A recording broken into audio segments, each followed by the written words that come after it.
I'm going to start as Muslims do in the name of God. Innal hamdulillah wassalatu wassalamu ala rasulillah amma ba'd. I greet you all with the Islamic greetings of peace. Assalamu alaikum wa rahmatullahi wa barakatuhu. May the peace of God be upon you all. Now I'm going to discuss one of the most difficult topics we have ever encountered in human history. Does God exist? Are we here for nothing or are we here for something? Similarly, it's a very important topic because the topic on the existence of God forms the foundation for religious worldview. Christianity, Islam, Judaism, and many other spiritual traditions that we know of in the 21st century. This is why it's so important. It's even more important for the Muslim in order for him or her to demystify their way of life to the wider community. Because many Muslims say, I do this because God said so. Now many people think this is a crude perspective on life. However, hopefully by the end of today you will understand that this simple, profound reasoning is pegged on something very intelligent, very rational. Because God, if He does exist, is all-knowing, all-wise. Human beings are obviously not. Therefore, it's just more rational to follow what He says. Now, how do we approach the topic? I think we should approach the topic in a Quranic way. The Quran is the book of the Muslims. And what does it say? And I think it has some good advice, timeless advice for human beings. It tells us to think. The Quran is a book that's intrusive. It wants to go right inside the mind of the human being and right inside the soul and the inner psychological dispositions of humanity. How does one do this though? I come from a psychology background. I studied in London. And as a psychologist, what do? You ask people questions. How are you, sir? He seems very fine to me. The Quran does exactly the same thing. أَوَلَمْ يَتَفَكَّرُوا فِي أَنفُسِهِمْ. Do they not reflect within themselves? Asking profound questions. أَفَلَا يَنْظُرُونَ إِلَى الْإِبِلِ كَيْفَ هُلِقَتْ. Have you not seen the camel and how we created it? وَكَذَلِكَ نُفَصِّلُ الْآيَاتِ لِقَوْمٍ يَتَفَكَّرُونَ. And thus do we explain our signs in detail for those who reflect. يَتَفَكَّرُونَ. Now in the Arabic language, this word for those who reflect doesn't mean being a desert romantic, touching the sand and just looking at the stars. No, it actually means the thing that you're reflecting upon, you must inquire about its implications. What does it mean to understand that there is natural law? What does it mean when I have an internal feeling that something must exist? What does it mean when we give purpose to material things, but yet we do not give purpose to immaterial things like our consciousness and our own minds? So the Quran points the way to thinking and reflection, and the arguments for the existence of God are going to be based upon the Islamic Quranic view. Think, ponder, reflect, meditate, understand. Everybody ready for the journey? Okay, I'm going to use 4 arguments for the existence of God. The first one is that God makes sense of the origins of the universe. The second argument is going to be God makes sense of the order, the design, the fine-tuning of the universe to allow life to exist. The third argument is that God makes sense of morality, of objective morality in the universe. And the final argument is going to be that God makes sense of the miracle of the Quran. Okay, the first argument, God makes sense of the origin of the universe. Now, brothers, sisters, and friends, we have all asked the same questions. Where did the universe come from? Why does it exist rather than nothing? This is why the famous German polymath Wilhelm Leibniz, he wrote in his famous essay, the first question which should be rightly asked is this: why is there something rather than nothing? Now, typically, atheists have said that the universe is eternal and uncaused. This is why the famous atheist philosopher David Hume, he said, how can anything that exists from eternity have a cause? Well, if we reflect upon this proposition, we will argue that it doesn't make sense. Because if the universe was eternal, that would mean our history is eternal, is infinite. But can we have an infinite number of anything? I would argue we can't for the following examples. Example number 1. Say in this room, we have an infinite number of people in this room. An infinite number. If I take 2 people away, how many people do we have left? Well, an infinite number. It doesn't really make sense. Example number 2. Say I have 100 balls in this room, and I continue to add another ball at each moment. Can I do this and make the number of balls an infinite amount? Of course not, because at every moment I could still be adding another ball. So these are the examples to show that the infinite doesn't really exist in the real world. And this is why the German mathematician David Hilbert, very famous, he said, the infinite is nowhere to be found in reality. It neither exists in nature nor provides a legitimate basis for rational thought. In other words, the thinking human being. The role that remains for the infinite to play is solely that of an idea. But brothers, sisters and friends, events, history are not just ideas, they're real things. So we cannot have a forever history, an infinite history. There must have been a beginning. This is why the leading cosmologists and philosophers of science, such as Ellis, Kirchner and Stoger, they say, can there be an infinite set of really existing universes? We suggest that on the basis of well-known philosophical arguments, the answer is no. Now, this is philosophical babble, some people may say, or some kind of philosophical abstractions. What does science say about this? Well, I would argue this is also confirmed by science itself. According to physics, we know this thing called the Big Bang. Everyone heard of this?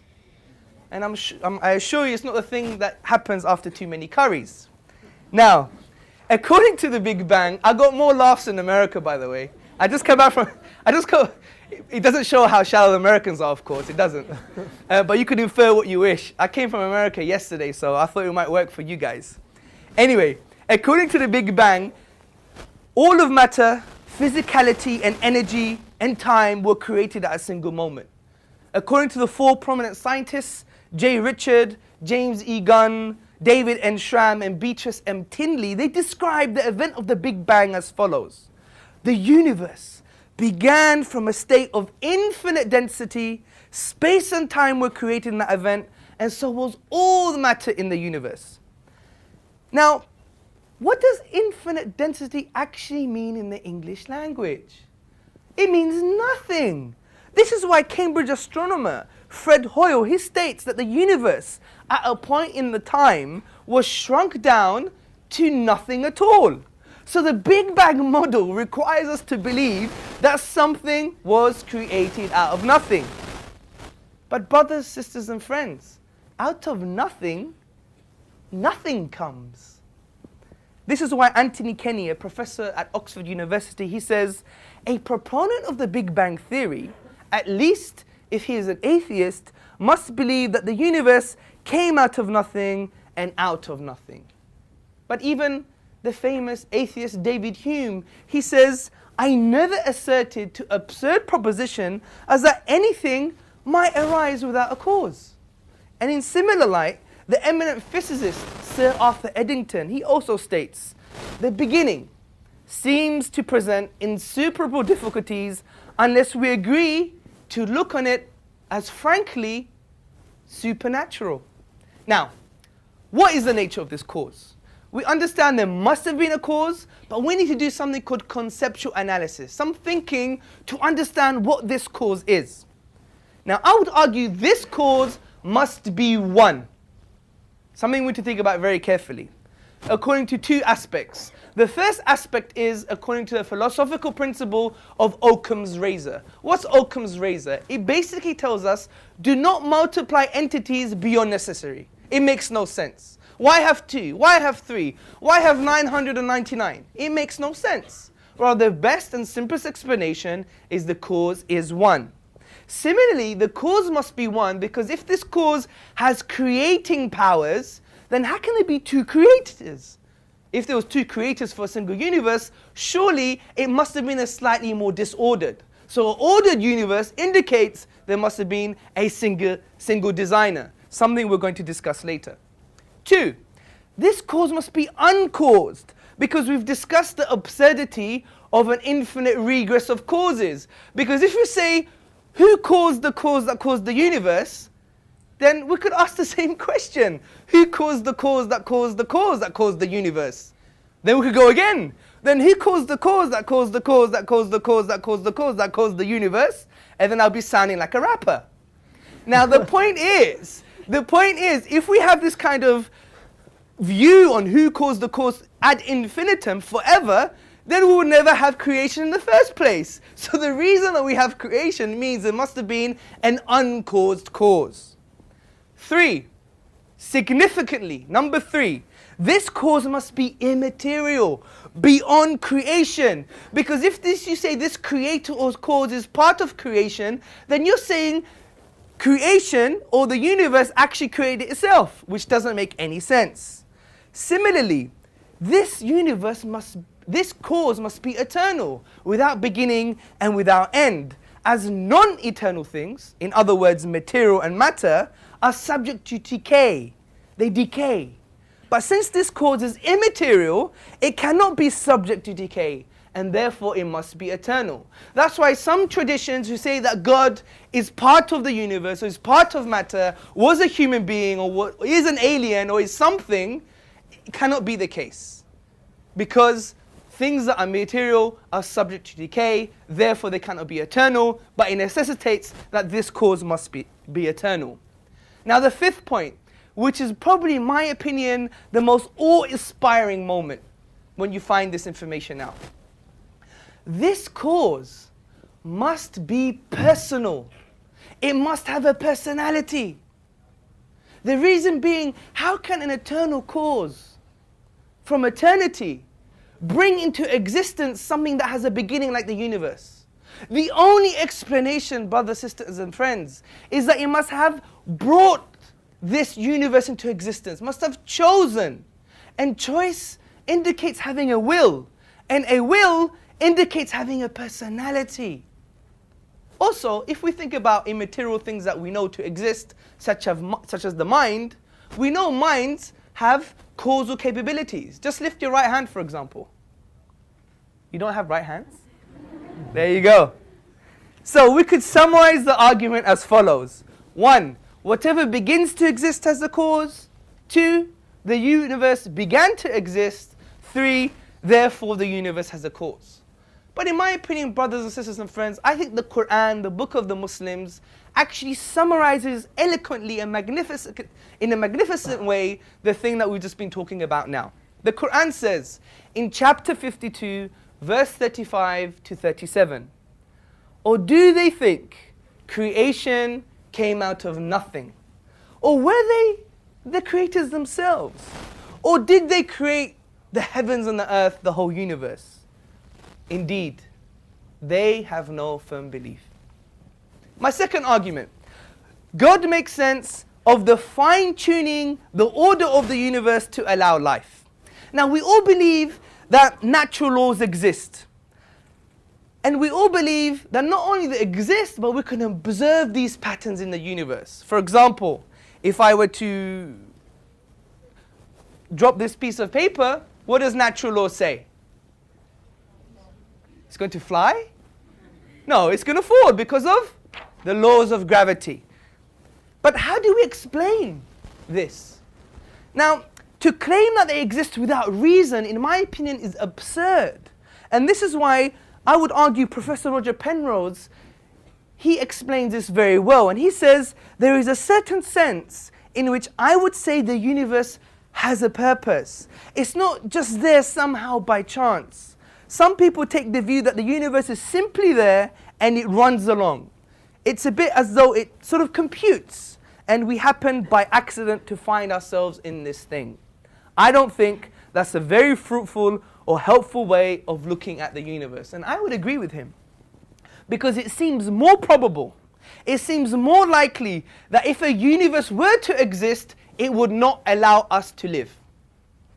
Think about this. It seems more likely that if a universe were to exist, it would prohibit life, not allow life. And let me tell you why. Because, funny enough, brothers, sisters, and friends, this universe is hanging on a knife edge. The reason it allows life to exist because of a conspiracy of initial conditions. A conspiracy of initial conditions. And let's take some of these incomprehensible conspiracies into account. The first one is the expansion rate of the universe. Now, if the expansion rate of the universe was different by more than 10 to the power of minus 18 seconds, which is 1/quintillionth of a second. I never knew such a thing ever existed. There would have been no universe. And this is according to the likes of Stephen Hawking.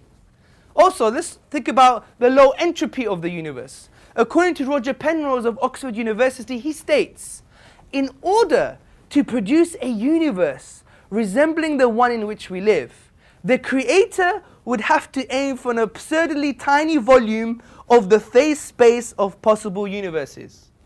Scientific mumbo jumbo. But that doesn't really matter. Just think about the volume. How tiny is this volume? According to Penrose, the volume of this phase space would be 1/10 to the power of x. What is x? X is 10 to the power of 123, which is 10 with 123 zeros. Now, let's make this a bit more practical. That would mean, if I was someone who was good at darts, I would have to, with my dart, to aim for a proton. A proton. If the universe was the dartboard. That's how fine-tuning the creator, I believe, has developed the universe in order to permit our existence. Now, there's three possible explanations. One is just there. Physical law, physical necessity. Two is just by chance. Or three is design. Now, we can't believe it's just there, it's just physical necessity, because these constants and values and numbers are not dependent on the laws of nature at all. Also, it would require us to believe that if another universe did exist, it would permit life again. Do you see the point? So it's trying to say to us that if it's just physical necessity, then there will be no chance for a universe to exist that would not allow life. But since these values are so minute, and if you were to change them by a hair's breadth, we wouldn't have life today. So it can't be physical necessity. And this is why Paul Davies, he says, it seems then that the physical universe does not have to be the way it is. It could have been otherwise. Now let's talk about chance.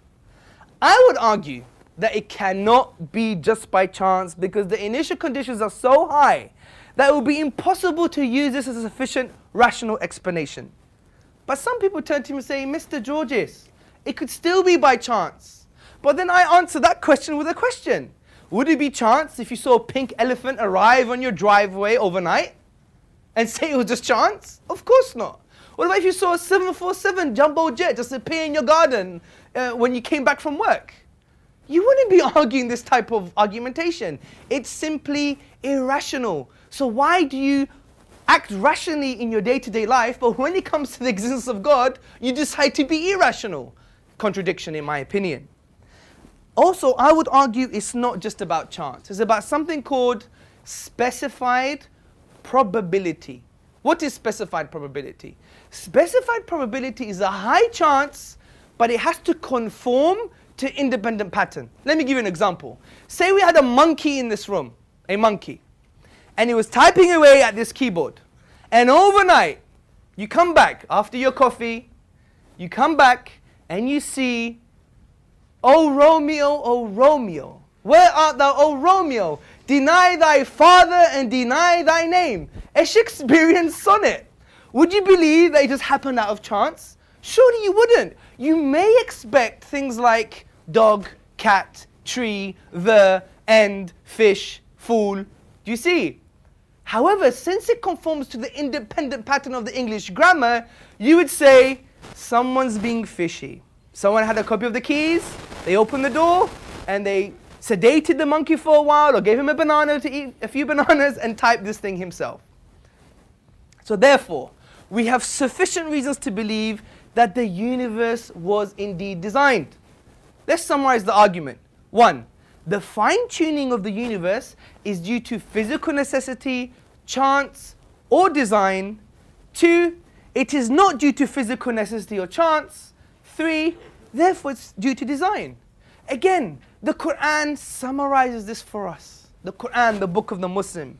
It says in chapter 2, verse 164, in the creation of the universe, and the alternation of the night and day, and the ships which sail the seas to people's benefit, and the water which God sends down from the sky, by which He brings to earth life when it was dead, and scatters about in it creatures of every kind, and the varying direction of the winds, and the clouds subservient between heaven and earth. These are signs indeed for people who use their intellect. My third argument, brothers, sisters, and friends, is that God makes sense of the existence of objective right and objective wrong. I would like a consensus, if possible. Who believes that genocide, killing innocent children, is 100%, without question, beyond human experience, wrong? That's almost 99.999% of us. But the only way we can have this worldview, and think about this very carefully, the only way we can have this worldview if God exists. Now this doesn't mean people who don't believe in God do bad things, no.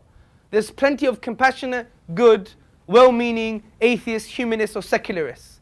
That is not the argument. The argument is the basis for our worldview. Can we even believe in such a thing as objective morality? And what we mean by objective is, for example, if the Nazis were to take us over and succeed in taking the whole world over and somehow brainwash everybody that it was okay to commit suicide, it would still be wrong. It's beyond human experience and human consensus. This is what we mean by objective. And since we all believed in this type of worldview, it necessitates God's existence, and I'm going to argue why. Because God, brothers, sisters, and friends, is the only concept that goes beyond human subjectivity. The only concept. There's no other concept that goes beyond human subjectivity apart from the existence of God. So if you believe in something objective such as morality, it necessitates the existence of God. This is why one of the most influential atheists of our time, the late J.L. Mackie of Oxford University, he says, if there are objective values, he's questioning this, if there are objective values or morals or ethics, they make the existence of God more probable than it would be without them. Thus, we have a defensible argument from morality to the existence of God. Now someone may argue, but I don't want to believe in God, or I don't care about God. Then I would say to them, but if you do believe in objective morality, what is the foundations for your morals? And they would argue two things, and these are the only two possibilities. 1, evolution. 2, social pressure. As Muslims and people of religion, I believe, are thinking human beings, let's interrogate this alternative. Let's take evolution as an example. What does evolution say about our morality? Or about anything, as a matter of fact? Evolution says that we're just accidental byproducts of a long evolutionary process. Our morality has evolved like our toenails and our teeth. And since our biology is ever changing according to this theory, therefore our morality will change too. This is why Michael Ruse, a philosopher of science, he points out, morality is just a biological adaptation no less than our hands, feet, and teeth.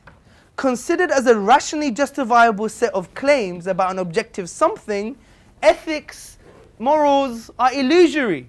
I appreciate that when someone says the love of thy neighbor as thyself, they think they're referring above and beyond themselves. Nevertheless, such reference is truly without foundation, if you just accept the biological view for morality. Also, someone may argue, but we're human beings, we're special. But this, I think, is a bit naughty, because if you do adopt the biological view, if you do adopt the evolutionist stance, there's nothing special about human beings. We're just biology. Conceptually, and this is very controversial, and I have to apologize in advance, and maybe after too, that according to the biologist worldview, a killing of innocent people in Iraq is not really murder. It's just a rearrangement of molecules. Think about this according to just the purest scientist perspective. And it's a very dangerous worldview in my opinion. Similarly, I would argue if there's something special about human beings, then you're advocating a form of speciesism, that you think your species is better than others, without justification, because you're just animals, and animals don't have a moral paradigm. When we see the lion ripping the neck of the deer and drinking its blood, do we say it's murder? No. We're just saying, wow, that looks nice on BBC. Do you see my point? Or we say it's just following its instincts. So biology or evolution cannot be an objective basis for our morality. So what's left? Social pressure, society. But this, I would argue, is even more dangerous, because how can the changing influential structures in a particular society over time make a foundation for our morality and thereby making it objective? It wouldn't.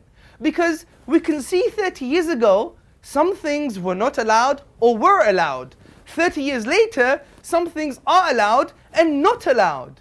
Similarly, when we see cross cultures over different periods of time, then we will think, where is the basis of our morality to make it objective? It's relative, because it changes because of influentials, politicians, social norms, and these are in constant flux, they're in constant change. This is why if we read social psychology or social constructionism or even sociology, we will come to the conclusion that society changes its norms and its values. Even the term modernity actually means the values that you believed in 30 years ago, they're going to change now because, things get better, or sometimes things get worse.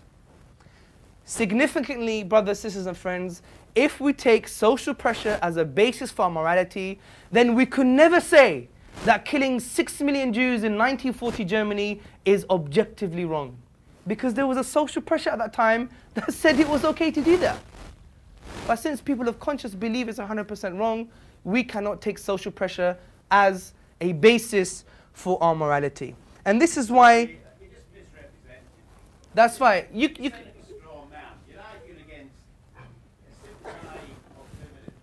So you could have opportunity for question and answers.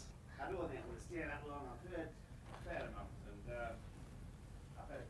Sir, honestly, I do beg you to stay. I'll tell you why. Because for dialogue and discussion, I'll answer any question, however repulsive it may sound to the Muslim audience.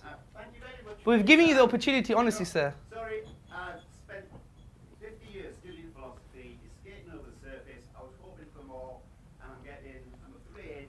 Well, why don't you educate us, sir? Why don't you educate us or enlighten us? We've given you this opportunity. Sorry, the way it's set up, you sit here for 2 hours and then might get a microphone. It's not the genuine... I guarantee you to have the microphone for half an hour. Thank you very much. But I think that's unfair. That's not right. Okay, I mean... It would be a pleasure for all of us to have you here. Thank you very much. I think... Maybe it's the study of philosophy of being patient. No, I mean, in all fairness, I'm going to make this as a point for us to learn from. If our communities, regardless Muslim or non-Muslim, atheist, non-atheist, whoever we are going to be acting like this, and I don't want to say it behind his back, but I think it's probably the worst path we can take. The worst path. I mean, how many times is the Muslim community, people are pointing the fingers at them and saying, how can you react like this because of the Danish cartoons? Or you guys are barbaric and immoral. This is not right. We're here to discuss and have a frank, open, decent, human discussion couched in human language. And I think it's unfair for things like this to happen. It's not right. And I think, I ask everybody, if anyone has even the most bizarre question that you think would even insult anybody, please do ask the question, because the Prophet Muhammad said in a narration, sallallahu alaihi wasallam, peace and blessings be upon him, the cure to ignorance is to ask and learn. And this is what we should do.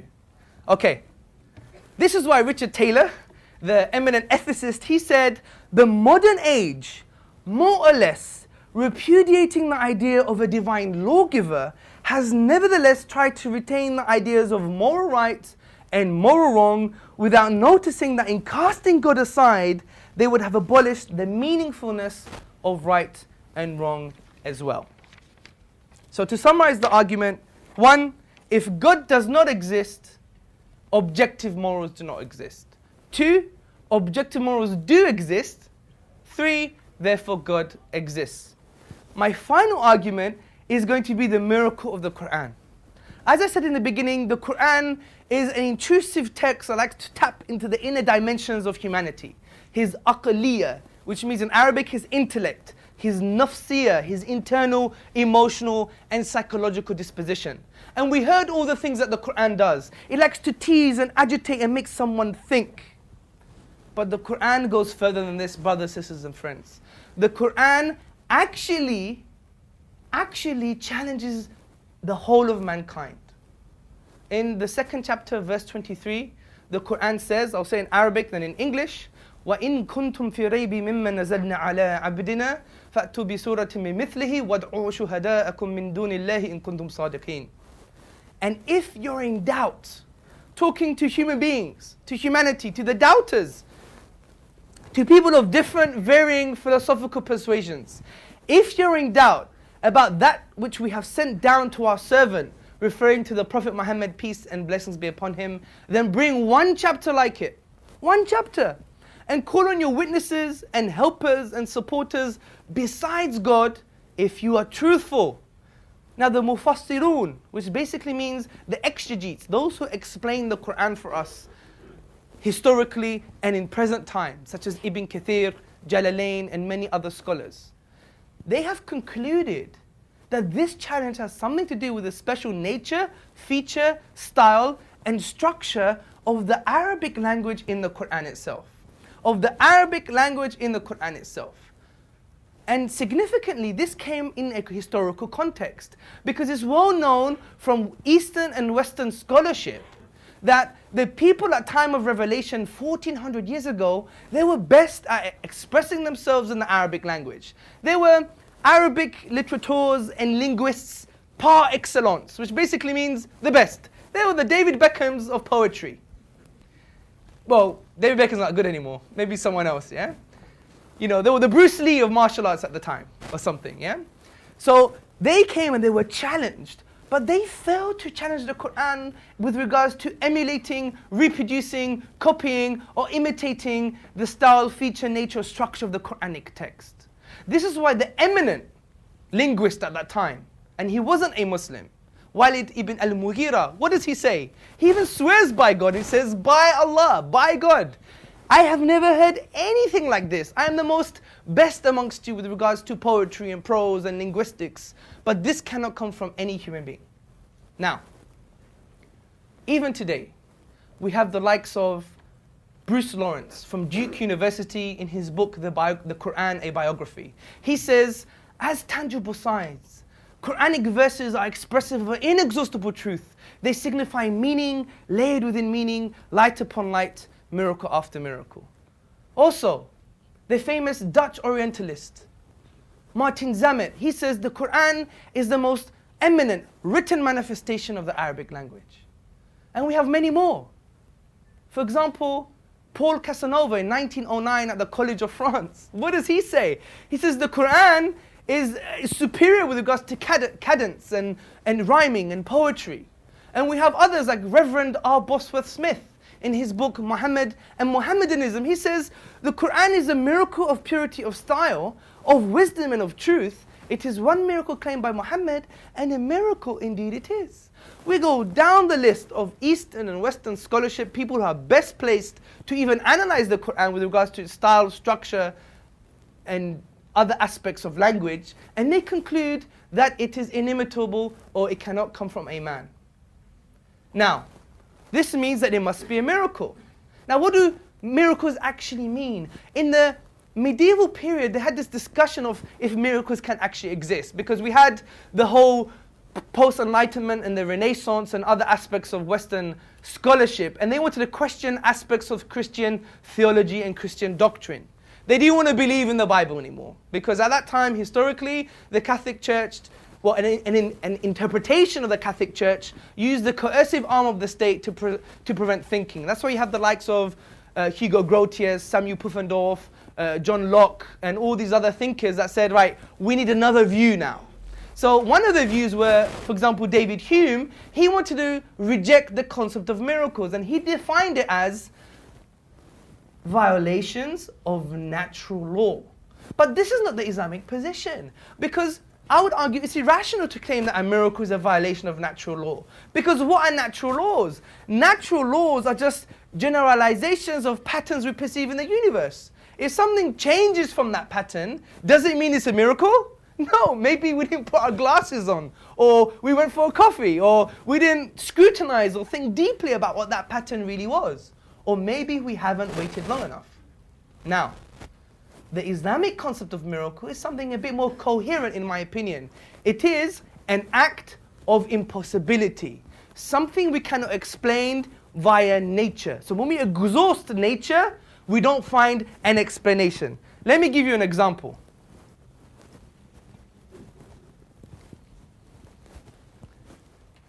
I also need some water as well. So.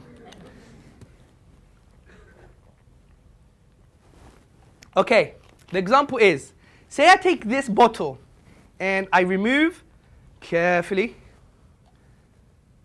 the lid and I put it back, I give it a good shake, and voila, we have Abdul Rahim Green.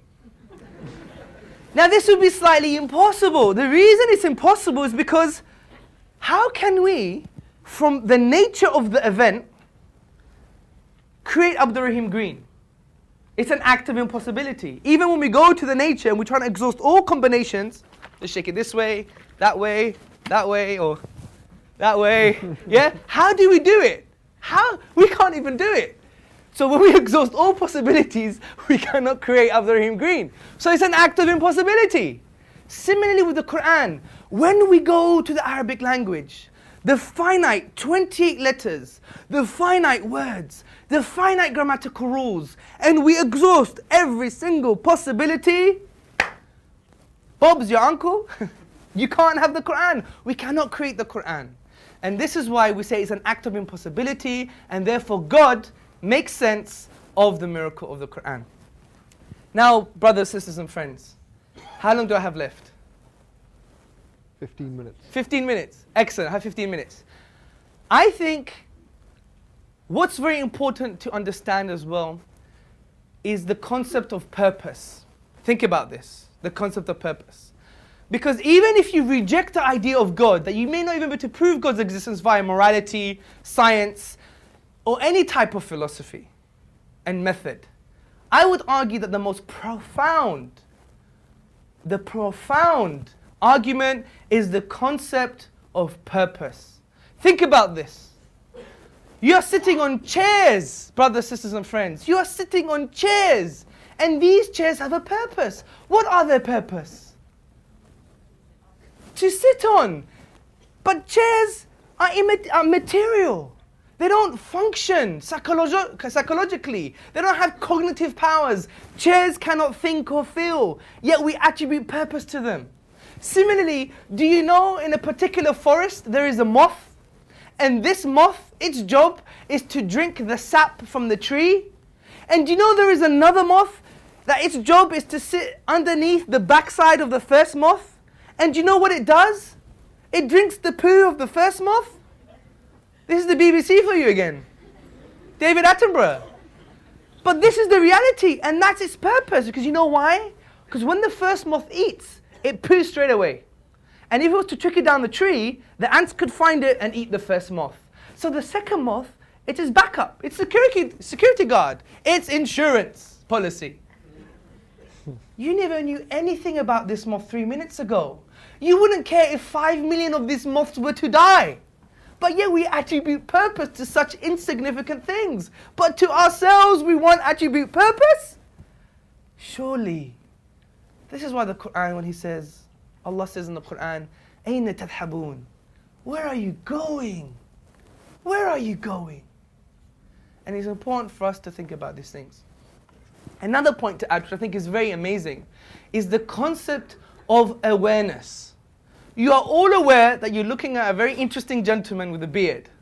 Correct? Maybe not interesting, but a gentleman with a beard.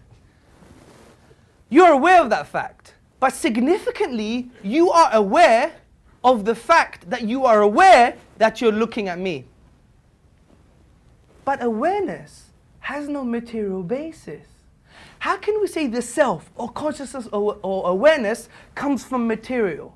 Because just like the famous physicist Schroeder, what did he say? He basically said that there's no difference between a lump of clay and the brain of an Einstein.